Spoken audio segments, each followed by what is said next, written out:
अब हम स्टार्ट कर रहे हैं ETS। इसका फुल फॉर्म क्या होता है?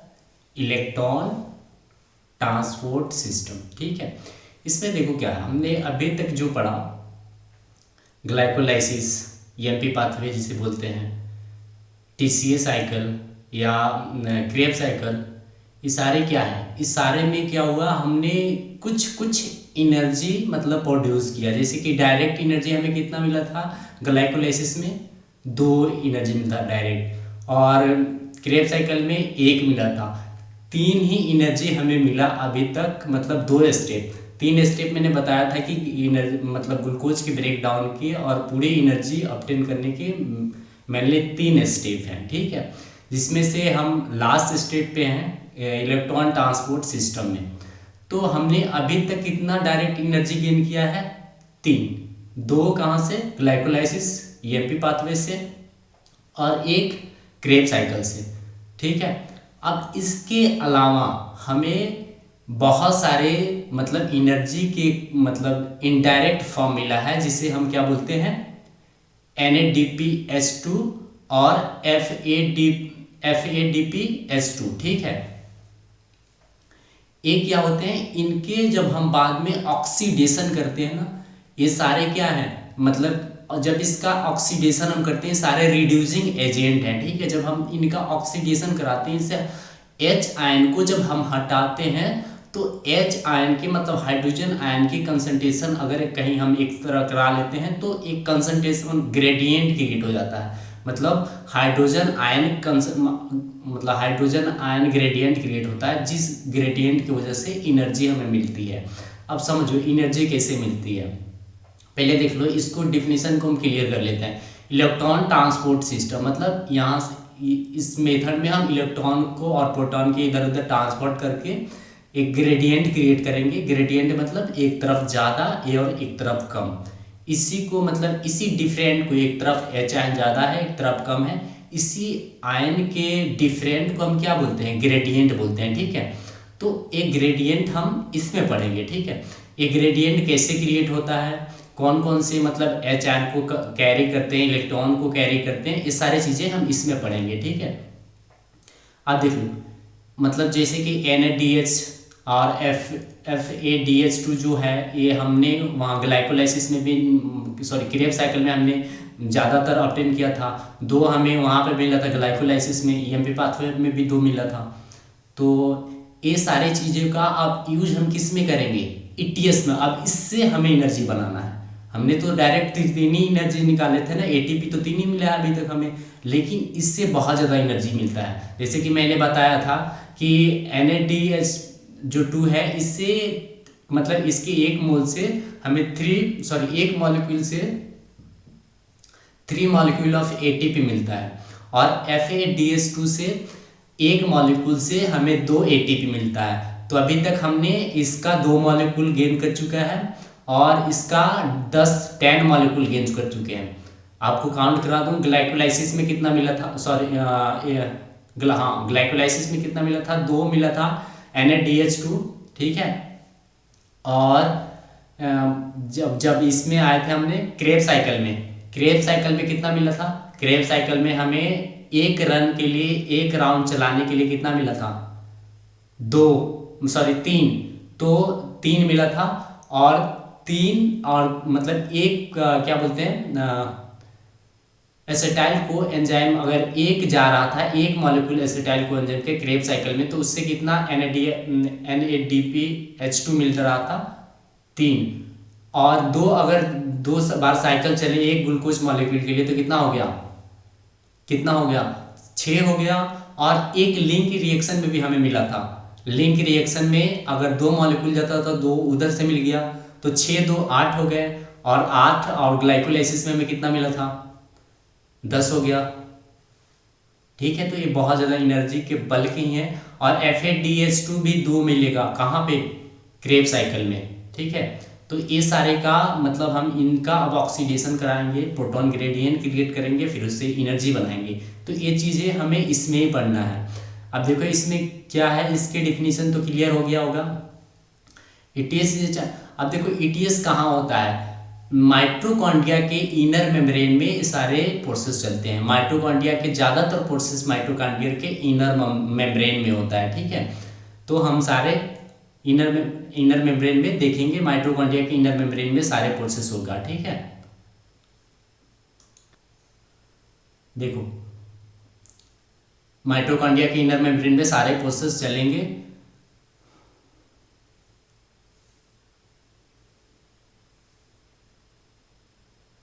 ये सारी चीज़ें मैंने बता चुका है कि इसका क्या क्या एप्लीकेशन होगा, इनर मेम्ब्रेन में होगा। इससे हम एनर्जी बनाएंगे FADH2 से और NHDH2 से, ठीक है, NHDH2, ठीक है। अब देख लो, हम साइकिल को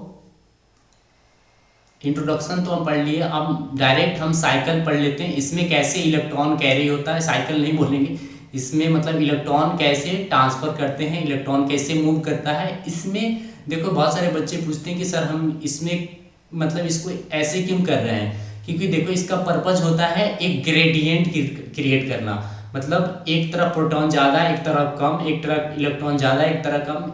इसी की वजह से, जैसे मान लो कि क्या करते हैं, एक तरफ पानी ज़्यादा होता है, एक तरफ कम होता है, बीच में हम क्या लगा देते हैं, बीच में टरबाइन लगा देते हैं। तो टरबाइन से क्या होता है, इस पर पानी ज़्यादा फोर्स से गिरता है तो टरबाइन चलता है, जिससे एनर्जी मिलती है। अगर वो कंसेप्ट लगा के यहाँ पे समझ रहे हो ना तो बहुत अच्छा मतलब समझ जाओगे। जैसे देख लो, इधर इस साइड में प्रोटॉन ज़्यादा हो गया, इस साइड में कम हो गया। अब इधर प्रोटॉन ज़्यादा होगा तो लास्ट में यहाँ से क्या होता है, लास्ट वाला जो मतलब इसकी कम्प्लेक्स है ना, जैसे इनर मेम्ब्रेन को हमने 5 पार्ट में बांटा है, जिसमें इलेक्ट्रॉन के कैरिंग मतलब होता है 5 पार्ट में होता है। 5 स्टेप में हमने कम्प्लेक्स को बांटे हुए, 5 कम्प्लेक्स में बांटे हुए हैं। देखो फर्स्ट ए रहा, थर्ड ए रहा, सेकेंड इसके नीचे होता है, मतलब नीचे नहीं, मेम्ब्रेन में एक दूसरे से ओवरलैप किए हुए रहते हैं। तो इसमें एक डायग्राम में 2D पे बनाने के लिए हमने मतलब पहले 3 को रखा है, बाद में 2 को रखा है, ठीक है। और फिर 4th नंबर कम्प्लेक्स इधर आ गया। अब फिफ्थ में केवल ATPase एंजाइम होता है, जिसका स्ट्रक्चर भी हम आगे देखेंगे कि ATPase एंजाइम जो कि एनर्जी फॉर्मेशन में काम आता है, ATP फॉर्मेशन में काम आता है, प्रोटॉन जब ग्रेडियंट बन जाता है। तो देखो हम इसको 4 पार्ट में बांटे हुए हैं, मतलब इस 4 पार्ट में मतलब 4 कम्प्लेक्स होता है इसमें। फर्स्ट देखो इससे किस तरह से क्वेश्चन आते हैं। फर्स्ट कम्प्लेक्स में कौन कौन से पार्ट हैं, इसमें क्या क्या होता है। देखो अब इसमें क्या होता है, FMN एक मतलब इसका फुल फॉर्म होता है फ्लेमिन मोनोन्यूक्लियोटाइड, ठीक है, मोनोन्यूक्लियोटाइड, फ्लेमिन मोनोन्यूक्लियोटाइड। इसका डिफिनीशन आपको इसके बारे में जानने का कोई मतलब नहीं है, कोई मतलब जरूरी नहीं है। ये क्या करता है, देखो फर्स्ट कम्प्लेक्स, पहले कम्प्लेक्स को थोड़ा सा देख लो। फर्स्ट, उसके बाद क्या है, सेकेंड है, सॉरी उसके बाद कितना है, थर्ड है, उसके बाद सेकेंड है, उसके बाद फोर्थ है। तो हम जो इलेक्ट्रॉन यहाँ से कैरिंग होता है, जैसे कि NADH2 क्या करता है, प्रोटॉन अपना देगा। अब यहाँ से प्रोटॉन, जैसे H आयन यहाँ पे छूटा, यहाँ से 2 इलेक्ट्रॉन FMN गेन कर लेता है, ठीक है, 2 इलेक्ट्रॉन गेन किया। अब NAD+ बच गया, 2 प्रोटॉन इधर आ गया। अब इलेक्ट्रॉन FMN किसको ट्रांसफर करेगा, आयरन सल्फर प्रोटीन, इसको क्या बोलते हैं, आयरन सल्फर प्रोटीन। अब आयरन सल्फर प्रोटीन इलेक्ट्रॉन को किसको देगा, यूबिक्विनोन। इसका किसको, इसका फुल फॉर्म क्या होता है, यूबिक्विनोन। आगे मैं लिख दूंगा, आप क्लियर हो जाओगे, ठीक है। यूबिक्विनोन देखो कम्प्लेक्स 1 से इलेक्ट्रॉन, कम्प्लेक्स 1 में कौन कौन से हैं, FMN मतलब इसका फुल फॉर्म मैंने बता चुका है, और आयरन सल्फर प्रोटीन के कम्प्लेक्स बना हुआ रहता है। इससे फिर इलेक्ट्रॉन कहाँ आ गया, यूबिक्विनोन को क्या बोलते हैं, मतलब मोबाइल कैरियर होता है H+ आयन का और इलेक्ट्रॉन का, ठीक है। अब इससे क्या हुआ, इससे एक H आयन लिया, फिर यहाँ से देखो, अब फिर इलेक्ट्रॉन कहाँ आएगा, साइटोक्रोम B के पास, ये स्टेप आपको याद रखना है। साइटोक्रोम बी किस कम्प्लेक्स में है? साइटोक्रोम बी किस कम्प्लेक्स में आता है? कम्प्लेक्स नंबर 3 में आता है, ठीक है। उसके बाद फिर आयरन सल्फर प्रोटीन के पास दे देगा, आयरन सल्फर प्रोटीन के पास ये इलेक्ट्रॉन को ट्रांसफर करेगा। उसके बाद साइटोक्रोम 1 के पास साइटोक्रोम C1, साइटोक्रोम C1 कहाँ है? साइटोक्रोम बी, साइटोक्रोम C1 कहाँ है? कम्प्लेक्स नंबर 3 में, मतलब थर्ड में, ठीक है। तो इसको हमें याद रखना है। अब देखो इसको याद करने का मतलब ज़्यादा कोई शॉर्टकट ट्रिक तो है नहीं, आपको एज इट इज इसको याद करना पड़ता है, थोड़ा सा 2 बार 4 बार रिवाइज करके, ठीक है। तो देखो इविक्विनन किसको इलेक्ट्रॉन दिया था? इविक्विनन मतलब H+ को लिया, तो फिर इविक्विनन किसको दे दिया? साइटोक्रोम बी को। फिर साइटोक्रोम आयरन सल्फर प्रोटीन को कॉम्प्लेक्स में गया इलेक्ट्रॉन, फिर वहां से साइटोक्रोम C1 के पास जाता है। उसके बाद कॉम्प्लेक्स 3 से सीधे माइटोकॉन्ड्रिया के मेम्ब्रेन में, मतलब इनर, देखो पहले मैं बता दूं, ये माइटोकॉन्ड्रिया की इनर मेम्ब्रेन वाला पार्ट है, माइटोकॉन्ड्रिया इनर मेम्ब्रेन स्पेस वाला पार्ट है, ये मैट्रिक्स वाला पार्ट हो गया, ठीक है। अब देखो यहाँ से इलेक्ट्रॉन मतलब कॉम्प्लेक्स 3 से इलेक्ट्रॉन किसके पास जाता है? साइटोक्रोम C के पास। फिर साइटोक्रोम C ही इसको फिर आगे बढ़ाता है किसमें? फिर कॉम्प्लेक्स 4 में चला जाता है। तो कॉम्प्लेक्स 4 में कौन एक्सेप्ट करता है इसको? कॉपर, इस इलेक्ट्रॉन को कॉपर फर्स्ट। इसमें 2 कॉपर है, किसमें? अब देखो कितनी बार क्वेश्चन पूछा जा चुका है कि किस कॉम्प्लेक्स में कॉपर आयन होते हैं, कॉपर आयन किस में होते हैं? तो जो कॉम्प्लेक्स नंबर 4 है उसमें कॉपर आयन होते हैं। अब देखो कॉपर आयन इसमें यहाँ रहा, कॉपर आयन मतलब कॉपर फर्स्ट, फिर उसके बाद साइटोक्रोम A के पास चला जाता है, फिर साइटोक्रोम A, उसके बाद साइटोक्रोम 3 के पास चला जाता है, फिर उसके बाद कॉपर 2 के पास। कॉपर के जो सेकेंड मॉलिक्यूल है इसमें 2 है, या तो A कह लो या फिर इसको B कह लो, या तो इसका 1 कहो तो इसको 2 कह दो। तो ज़्यादातर क्या होते हैं, मतलब कॉपर 1 कह देते हैं, लास्ट इसको कॉपर 2 कह देते हैं, ठीक है। और एक और क्वेश्चन पूछा जा चुका है, साइटोक्रोम A किसका पार्ट है, किस कॉम्प्लेक्स में आता है? तो कॉम्प्लेक्स 4 में आता है। साइटोक्रोम मतलब कॉम्प्लेक्स 4 से ही ज़्यादातर क्वेश्चन मैंने जहाँ तक क्वेश्चन अभी देखा है प्रीवियस ईयर्स का, तो उसमें कॉम्प्लेक्स 4 से रिलेटेड क्वेश्चन, जैसे कॉपर किस में पाया जाता है? कॉपर कौन से कॉम्प्लेक्स में पाया जाता है? तो कॉपर आयन कौन से कॉम्प्लेक्स में पाया जाएगा? 4th। थर्ड में, फर्स्ट में क्या सल्फर मतलब Fn पाया जा रहा था, और आयरन सल्फर प्रोटीन था। उसके बाद हम कॉम्प्लेक्स 3 में आ गए। कॉम्प्लेक्स 3 में क्या, मेरे साथ थोड़ा थोड़ा रिवाइज कर लोगे तो ज़्यादा आसान हो जाएगा। मतलब वो 3rd कॉम्प्लेक्स में क्या है? साइटोक्रोम B और साइटोक्रोम C1। साइटोक्रोम C1 कहाँ पे है? साइटोक्रोम C1 कहाँ पे है? कॉम्प्लेक्स 3 में।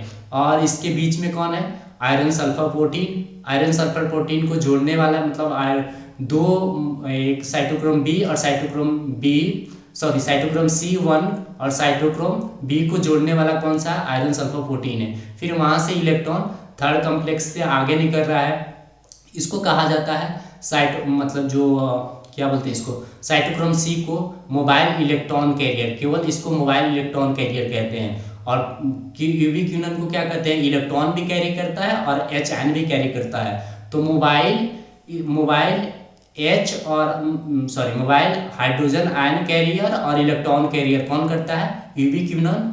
और मोबाइल मतलब क्यों कहते हैं? क्योंकि यहाँ से एक जंप करके यहाँ तक आ जा रहा है, तो मोबिलिटी इसमें हो रहा है, इसलिए इसको मोबाइल इलेक्ट्रॉन कैरियर और H+ आयन कैरियर कहते हैं। लेकिन साइटोक्रोम C जो होता है वो मोबाइल इलेक्ट्रॉन कैरियर होता है, केवल इलेक्ट्रॉन को कैरी कर रहा है, यहाँ पे H आयन को कैरी नहीं कर रहा है।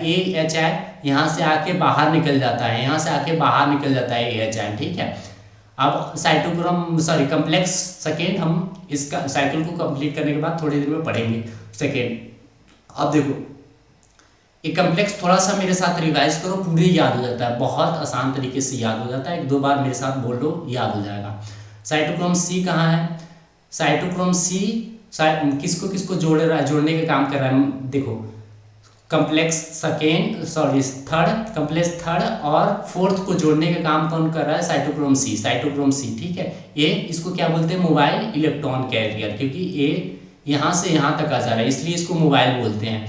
और यूबिक्विनोन इलेक्ट्रॉन भी कैरी कर रहा है, एच आयन भी कैरी कर रहा है, तो इसको क्या बोलते हैं, mobile electron plus H ion carrier, ठीक है। अब यहाँ से कम्प्लेक्स 4 में आ गया, तो साइटोक्रोम सी से इलेक्ट्रॉन को कौन गेन करता है, कॉपर आयन, ठीक है। कॉपर आयन से फिर कौन लेता है, साइटोक्रोम ए, फिर साइटोक्रोम थर्ड, फिर उसके बाद यहाँ से कॉपर आयन सेकेंड, मतलब बी कह लो या सेकेंड कह लो, वो करता है। फिर यहीं से हाई ऑक्सीजन जो होता है ना, पूछा जाता है कि ईटीएस में फाइनल इलेक्ट्रॉन का एक्सेप्टर कौन सा होता है, तो ऑक्सीजन। यहाँ से क्या करता है, ऑक्सीजन इसको कैच करता है पकड़ के और क्या बना देता है, वाटर बना लेता है। फाइनल एक्सेप्टर कौन होता है ईटीएस में, ये भी आपको याद करके रखना है। फाइनल एक्सेप्टर ईटीएस में कौन सा होता है, ऑक्सीजन होता है। यहाँ पे देख लो ऑक्सीजन क्या किया है, ऑक्सीजन इसके साथ मतलब H+ के साथ हाइड्रोजन के साथ बाइंड करके वाटर मॉलिक्यूल बना लिया। अब देखो जैसे जैसे ये मतलब ये क्या करते हैं, कम्प्लेक्स बनाए हुए हैं से H आयन को इधर फेंक रहे हैं, इधर से H आयन को सारे फेंक रहे हैं इधर। इससे क्या हो रहा है कि प्रोटॉन के जो मॉलिक्यूल्स है इधर बढ़ते जा रहे हैं, इधर कम होते जा रहे हैं, ठीक है। प्रोटॉन के जो मॉलिक्यूल्स है इधर बढ़ते जा रहे हैं, इधर कम होते जा रहे हैं। तो अब क्या होगा कि इधर इस साइड में इनर मेम्ब्रेन वाले साइड में, इनर मेम्ब्रेन स्पेस वाले साइड में क्या होगा, प्रोटॉन के ज़्यादा मतलब इधर ज़्यादा हो जाएंगे, इधर कम हो जाएंगे। अब लास्ट में जो फोर्थ कम्प्लेक्स है ना, यहाँ से क्या है, ATPase एंजाइम है जिसका F0 अंदर की तरफ होता है, F1 मतलब दोनों धसे हुए होते हैं मेम्ब्रेन के अंदर, लेकिन तो इसको याद रखना है, F0 इस बाहर की तरफ होता थोड़ा ज़्यादा धसा हुआ रहता है, मतलब ज़्यादा H आयन जहाँ कंसंट्रेशन होता है, और बाहर की तरफ जैसे यहाँ से H आयन की कंसंट्रेशन ज़्यादा होती है तो इधर से फोर्सफुली H आयन इधर जाते हैं, तो इसके स्ट्रक्चर में कुछ चेंज होता है, जिसकी वजह से क्या होता है, यहाँ पे ADP पड़े हुए हैं साइड में, साइटोप्लाज्म में, इसके माइटोकॉन्ड्रिया के अंदर बहुत सारे ATP मतलब पड़े रहते हैं। तो वहाँ से क्या करता है, ADP प्लस इनऑर्गेनिक फॉस्फेट को यूटिलाइज करता है और एक ATP कन्वर्ट कर देता है, ऐसे ही ATP बनता है। अब देखो यहाँ से 2 H आयन जाते हैं तो यहाँ से कितना ATP बनता है, एक molecule, 2 H ion 2 H ion utilize करके 1 ATP बनता है, ठीक है। ये भी याद रखना है, 2 H+ आयन यूज करने के बाद 1 मॉलिक्यूल ऑफ ATP बनता है। तो इस पे अब देखो हम कम्प्लेक्स बी को मतलब सेकेंड को पढ़ लेते हैं। अब देखो कम्प्लेक्स सेकेंड में क्या होता है, इसमें क्या होता है, सक्सिनिक डिहाइड्रोजिनेज एक मतलब सक्सिनेट का क्या होता है, मतलब इसका क्या होता है, एक तरीके से डिहाइड्रोजिनेशन होता है। इससे क्या होता है, यहाँ से इलेक्ट्रॉन निकल के और ये क्या होता है, पायरुवेट में कन्वर्ट हो जाता है, पायरुवेट में कन्वर्ट होता है। तो यहाँ से इसका इलेक्ट्रॉन को पकड़ने के लिए देखो FAD इसको बोलते हैं फेरेडॉक्सिन, ये आप शॉर्टकट ही याद रखो, FAD इसको बोलते हैं फेरेडॉक्सिन, ठीक है। इससे फिर इलेक्ट्रॉन को कौन लिया, iron sulphur protein complex. Iron sulphur protein ये क्या है, ये कितने जगह यूज हो रहा है, देखो यहाँ पे भी यूज हुआ है, यहाँ भी यूज हुआ है, यहाँ भी यूज हुआ है। तो कम्प्लेक्स सेकेंड में क्या है, कम्प्लेक्स सेकेंड में फेरेडॉक्सिन है, FAD और आयरन सल्फर प्रोटीन कम्प्लेक्स है। यहाँ से इलेक्ट्रॉन को गेन करेंगे, फिर एक इसको बोल देंगे, बेच देंगे यूबिक्विनोन को, फिर यूबिक्विनोन H+ में कन्वर्ट, फिर H+ इसको देगा, फिर H+ यहाँ से निकल जाएगा, फिर इलेक्ट्रॉन आराम से इधर साइक्लिक में आ जाएंगे, इसके पास फिर वाटर बन जाएगा।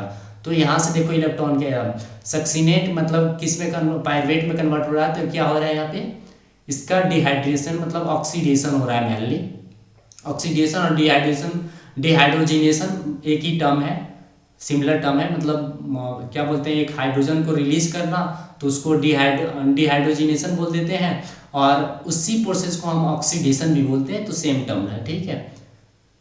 तो देखो यहाँ पे फाइनल पर्पज क्या है हमारा, कि प्रोटॉन ग्रेडियंट क्रिएट करना, प्रोटॉन ग्रेडियंट क्रिएट करने से ATP बनता है। प्रोटॉन ग्रेडियंट जैसे क्या मतलब, अगर हम किसी डैम के बात करते हैं जहाँ पे बहुत बड़े डैम बनना हो रहा था, तो एक तरफ पानी ज़्यादा होता है, एक तरफ मतलब पानी नहीं होता है, तो बीच में क्या होता है, एक बैरियर रहता है। जैसे उस बैरियर को हटाते हैं तो बीच यहाँ बैरियर के थोड़े देर नीचे, थोड़े दूर पे नीचे एक टर्बाइनल लगा रहता है, जिस पे जब पानी फोर्सफुली जब गिरती है तो टर्बाइनल चलता है, तो उससे क्या होती है, मोटर चलता है, मोटर के अंदर फिर बिजली बनती है। तो वहीं से मतलब वही वाला थॉट थोड़ा लगाओगे कि इधर प्रोटॉन देख रहे हो, सारे कम्प्लेक्स क्या कर रहे हैं, इधर प्रोटॉन फेंक रहे हैं, इधर एच आयन को फेंक रहे हैं, proton H ion similar thing होता है, एच आयन को इधर फेंक रहे हैं, तो इससे क्या हो रहा है, प्रोटॉन ग्रेडियंट क्रिएट हो जा रहा है। और प्रोटॉन ग्रेडियंट जब ब्रेक डाउन होता है, जब प्रोटॉन एक तरफ से दूसरे तरफ भागता है, तो उसी टाइम पे एनर्जी का फॉर्मेशन होता है, ठीक है। तो इसका पर्पज क्या होता है, अब देखो इसमें जितने भी क्वेश्चन आने वाले हैं उसको मैंने रिवाइज कर दिया। अब देखो कम्प्लेक्स को क्या बोलते हैं, कम्प्लेक्स का नाम भी होता है, कम्प्लेक्स फर्स्ट को क्या बोलते हैं, NADH डिहाइड्रोजिनेस, क्योंकि NADH2 का क्या हो रहा है, इसमें डिहाइड्रोजिनेशन मतलब इसका ब्रेक डाउन हो रहा है, इससे हाइड्रोजन हट रहा है। तो कम्प्लेक्स फर्स्ट का दूसरा नाम क्या है, इसका मतलब कॉमन नेम क्या होता है इसमें, इसको बोलते हैं, ये भी क्वेश्चन कई बार आ चुका है कि कम्प्लेक्स फर्स्ट को क्या बोलते हैं, तो कम्प्लेक्स फर्स्ट को NADH डिहाइड्रोजिनेज बोलते हैं, ठीक है। और कम्प्लेक्स थर्ड को क्या बोलते हैं, थर्ड को क्या बोलते हैं, cytochrome B C1। Cytochrome BC1 किस में पाए जाते हैं, थर्ड में। साइटोक्रोम BC1 मैंने बताया था ना कि यहाँ पे साइटोक्रोम C1 और B, साइटोक्रोम B और साइटोक्रोम C1 दोनों इसी में सेकेंड कम्प्लेक्स में पाए जाते हैं। और सेकेंड कम्प्लेक्स में क्या है, सेकेंड में बस सेकेंड को बोलते हैं सक्सिनेट डिहाइड्रोजिनेस। सक्सिनिक एसिड जो सक्सिनेट है उसका डिहाइड्रोजिनेशन हो रहा है, मतलब ऑक्सीडेशन हो रहा है। तो सारे कम्प्लेक्स भी एक दूसरे से रिलेटेड ही हैं, उसके अपने फंक्शन से, उसमें जो चीज़ें हैं उसी से रिलेटेड है। यहाँ पर कम्प्लेक्स फर्स्ट को NADH2 हाइड्रोजिनेस क्यों बोलते हैं, क्योंकि उसका डिहाइड्रोजिनेशन हो रहा है वहाँ पे कम्प्लेक्स फर्स्ट के पास। और कम्प्लेक्स सेकेंड के पास क्या हो रहा है, सक्सिनिक एसिड सक्सिनेट का क्या हो रहा है, डिहाइड्रोजिनेशन हो रहा है, तो इसको सेकेंड को क्या बोलते हैं, सक्सिनेट डिहाइड्रोजिनेज। और फोर्थ कम्प्लेक्स को बोलते हैं, अरे यार इसको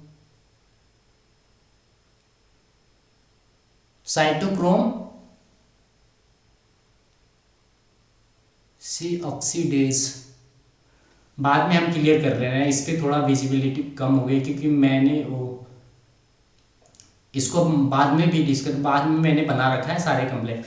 तो आप देख लेते हैं कि साइटोक्रोम मतलब इसमें साइटोक्रोम CA और साइटोक्रोम B कहाँ पे होता है, सेकेंड कम्प्लेक्स के अंदर होता है। इससे क्वेश्चन आ चुका है सेकेंड कम्प्लेक्स में कौन कौन होते हैं, और फोर्थ कम्प्लेक्स में कौन कौन से होते हैं। फोर्थ कम्प्लेक्स में कॉपर आयन होता है, और साइटोक्रोम A और A3 होते हैं। A3 क्या है, ये सारे इलेक्ट्रॉन कैरी करने का एक सिस्टम बना हुआ है, उतने डीप में जाने की कोई जरूरत नहीं है। और जो फिफ्थ कम्प्लेक्स है वो क्या है, बस ATPase एंजाइम के मतलब ATPase जो एंजाइम है उसका स्ट्रक्चर है कम्प्लेक्स फिफ्थ में। तो इससे क्या होता है, जब इस तरफ ज़्यादा प्रोटॉन हो जाते हैं, इस तरफ कम हो जाते हैं, तो इसमें क्या होता है, इसके स्ट्रक्चर में चेंज होता है। मतलब इससे जब इधर से प्रोटॉन इधर भागते हैं तो इसमें क्या होता है, ATP का फॉर्मेशन होता है। एक ATP के फॉर्मेशन के लिए कितने H+ आयन चाहिए, 2 H+ आयन चाहिए, ठीक है। अब देख लो यूबिक्विनन, इसका लिख लो कहीं आपको अगर लग जाए तो, इसको क्या बोलते हैं, यूक्यू को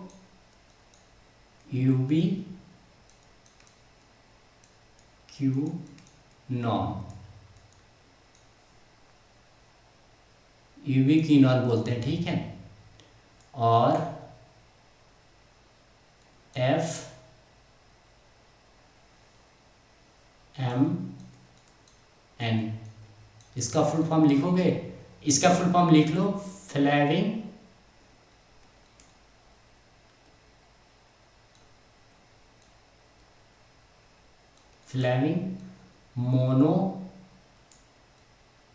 मोनोन्यूक्लियोटाइड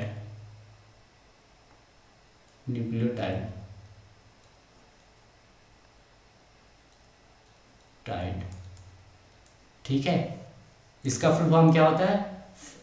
ए रहा F, flavin flavin mono nucleotide. ये याद उतना जरूरी भी नहीं है। और किसका? प्लास्टो यूबिक्विनॉन, इसका यू और क्यू का, और इसका FAD, इसको बोलते हैं फ्रेडॉक्सिन।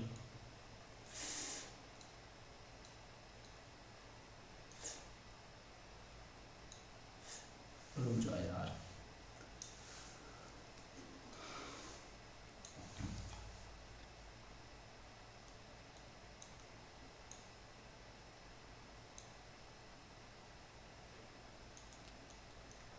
फ्रेडॉक्सिन, ठीक है, फ्रेडॉक्सिन।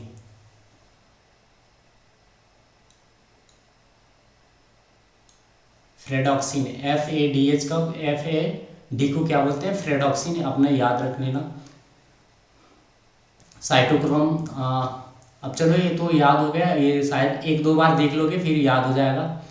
अब इसका हम कंक्लूजन पढ़ लेते हैं। इसमें मतलब देखो, मैंने बोला था लास्ट में सारी चीज़ें मिल जाएंगे कि कॉम्प्लेक्स 4 को क्या बोलते हैं? Cytochrome A and cytochrome A3, cytochrome A and cytochrome 3A3, और 2 कॉपर सेंटर।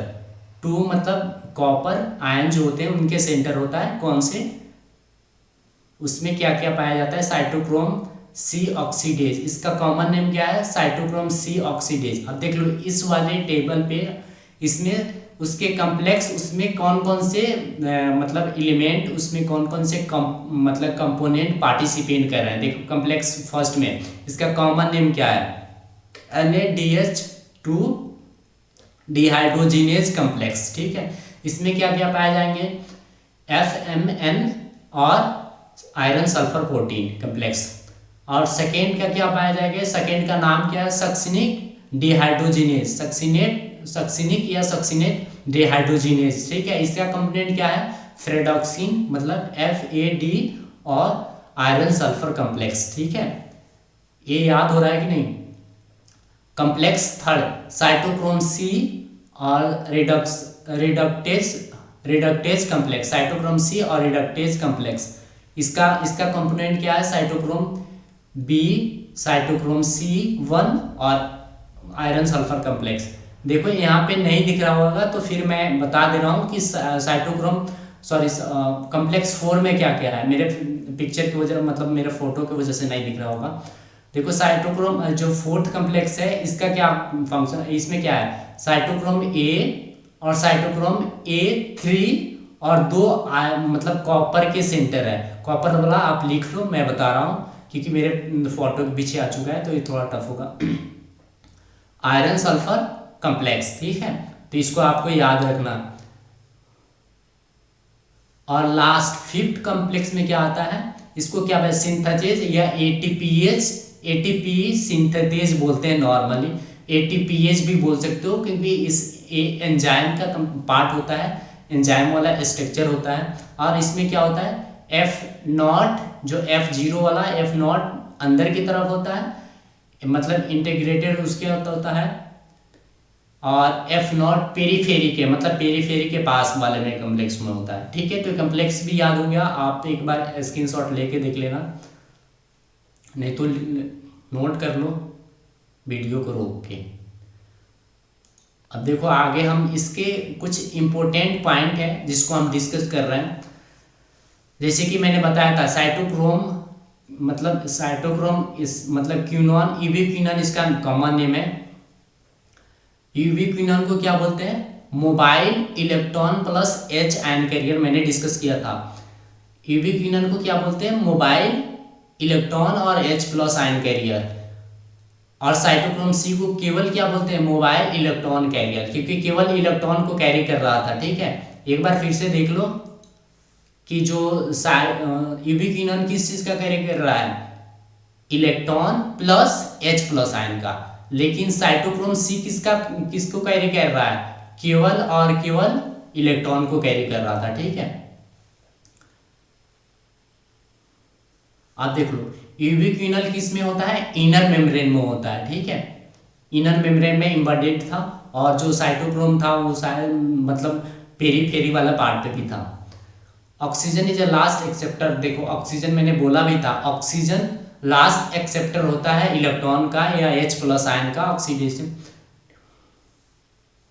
अब इसके वाटर फॉर्म होता है, वहाँ पे H+ क्या करता है, इलेक्ट्रॉन को गेन करता है और वह हाइड्रोजन से अपना वाटर बनाता है। देखो ये सारी चीज़ें क्लियर हो गए, मतलब इसमें क्या बोलते हैं, मोबाइल इलेक्ट्रॉन कैरियर वाले भी क्वेश्चन आते हैं, और कम्प्लेक्स से तो जो कम्प्लेक्स वाला पार्ट है उससे। अब देखो हमने लास्ट में देखा था कि जो 5th कम्प्लेक्स था उसमें ATPase जो उसका स्ट्रक्चर कैसे होता है, तो उसका स्ट्रक्चर ऐसे होता है ATPase एंजाइम का, इनर मेम्ब्रेनल वाला साइड में, आउटर साइड वाला में। देखो इसमें मैंने एक चीज़ तुम्हें बताया था कि 2H+ आयन जब F0 से पास आउट होते हैं तो प्रोटॉन के लिए तो एक ATP सिंथेसिस होता है, एक ATP बनता है 2H+ आयन जब इससे पास होते हैं तो, ठीक है, इससे पास होते हैं तो एक ATP का मॉलिक्यूल बनता है, किस किस चीज़ को यूटिलाइज करता है, ADP और इनऑर्गेनिक फॉस्फेट को यूज करके, जो कि मैट्रिक्स में होते हैं, उससे मतलब 2H+ आयन को यूज करके 1 ATP बनता है, ठीक है। ये स्ट्रक्चर भी याद रखना कि F0 इम्बेडेड होता है और F1 जो होता है पेरीफेरी पे होता है, थोड़ा सा ऊपर वाला पार्ट में होता है। तो ये कई बार लेवलिंग करने के लिए ये वाला डायग्राम भी आ चुका है, तो प्लीज़ आप थोड़ा इसको ध्यान से देखना। अब लास्ट में एक चीज़ इसमें मतलब इसी के पार्ट है, सटल सिस्टम। इसमें क्या होता है, इस पे देखो क्या होता है, जैसे कि हमने पढ़ा था कि बहुत सारे हम जैसे कि NADH2 जो कि उसमें बना था ग्लाइकोलाइसिस में, ग्लाइकोलाइसिस में क्या होता, ग्लाइकोलाइसिस कहाँ होता है, हमने पढ़ाया था कि ग्लाइकोलाइसिस कहाँ होता है, साइटोप्लाज्म के अंदर होता है, वो साइटोसोल वाला पार्ट में। लेकिन सपोज वहाँ से फिर हमको माइटोकॉन्ड्रिया में NADH2 को कौन लेके आएगा, NADH जो साइटोसोल में है या साइटोप्लाज्म वाला पार्ट में, तो वहाँ से माइटोकॉन्ड्रिया में NADH2 को लेने के लिए जो सिस्टम बना हुआ है उसी को सटल सिस्टम बोलते हैं, ठीक है। क्योंकि जब हम क्रेब साइकिल पढ़े थे, TCA साइकिल पढ़े थे, तो उसमें वो तो माइटोकॉन्ड्रिया के अंदर ही हो रहा था, तो उससे अगर NADH2 और FADH2 अगर बनता है तो माइटोकॉन्ड्रिया में यूज हो जाएगा।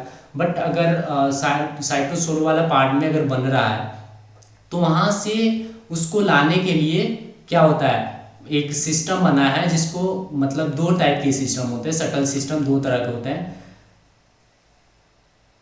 ग्लिसरॉल फॉस्फेट सटल और मैलेट एस्पार्टेट सटल। इसमें देख लो इसका अंतर क्या है, देखो 2NADH2 अगर वहाँ से कोई उठा रहा है तो वो माइटोकॉन्ड्रियम किस फॉर्म कितने में आता है, इसका मतलब कितने फॉर्मेट में आता है 2FADH बन जाता है, या 2 मैलेट एस्पार्टेट सटल में क्या होता है कि 2NADH कन्वर्ट हो जाता है किसमें, NADH2 किसमें, 2NADH2 में ही कन्वर्ट होता है, ठीक है। In a prokaryotic shuttle system mechanism is absent, क्योंकि प्रोकैरियोटिक में देखो माइटोकॉन्ड्रिया तो होता नहीं है, प्रोकैरियोटिक ऑर्गेनिज्म में होता है, तो उसमें डायरेक्ट मतलब 18 ATP यूज होता है 1 ग्लूकोज मॉलिक्यूल से, सटल सिस्टम में की वजह से ही हमारे जो होता है ना, जैसे कि हमने ATP के मतलब 1 ग्लूकोज मॉलिक्यूल से कितने मतलब, रुक जाओ एक चीज़ इसको समझ लो, बहुत थोड़ा सा इम्पोर्टेंट ही है। जैसे कि हम जानते हैं 1 ग्लूकोज मॉलिक्यूल से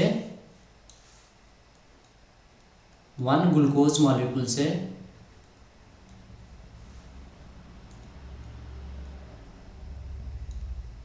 ग्लूकोज मॉलिक्यूल से कितने ATP बनते हैं, 36 और 38। अब 36 38 मतलब हम कैसे मतलब इसमें मतलब वेरी कर जाता है, क्योंकि और जो प्रोकैरियोटिक होते हैं उसमें एग्जैक्ट इतना बनता है, क्योंकि इसमें सटल सिस्टम नहीं होता, ठीक है। और हमारे केस में अगर इसमें कन्वर्ट हुआ है तो 38 बन जाएगा, और इससे हुआ है तो इसमें क्या बोलेंगे 36 बन जाएगा।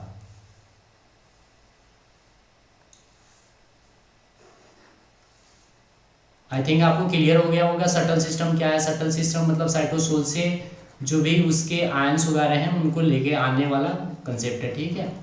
सटल सिस्टम भी समझ में आ गया। अब एक बार थोड़ा सा सुपरफिशियली रिवाइज कर लेते हैं इस चीज़ को, क्योंकि आज थोड़ा सा टफ वाला कंसेप्ट हमने पढ़ा।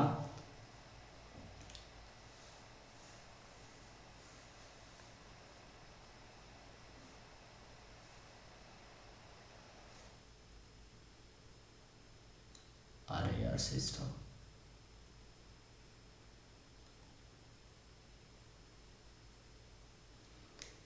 देखो एक बार फिर से रिवाइज कर लेते हैं हम। इलेक्ट्रॉन ट्रांसपोर्ट सिस्टम क्या होता है, देखो इसमें हम NADS और FADH2 का यूज़ करके हम एनर्जी बनाने की बातें करते हैं। ये ज़्यादा सारे पार्टी कहाँ होता है, माइटोकॉन्ड्रिया के इनर मेम्ब्रेन में होती है, ठीक है। इसमें स्प्लिटिंग से मतलब जो भी एनर्जी फॉर्म होता है, इससे एनर्जी बनाने का मेन स्टेप है। इसमें एक कम्प्लेक्स हमने A to Z डिस्कस कर चुका है। ये कम्प्लेक्स आपको नंबर वाइज इसका फंक्शन, इसका कंपोनेंट याद रखना है। इम्पोर्टेंट में मोबाइल इलेक्ट्रॉन कैरियर और कौन सा होता है साइटोक्रोम C केवल इलेक्ट्रॉन कैरियर होता है, और यूबिक्विनन क्या होता है, इलेक्ट्रॉन प्लस H कैरियर होता है मोबाइल, ठीक है।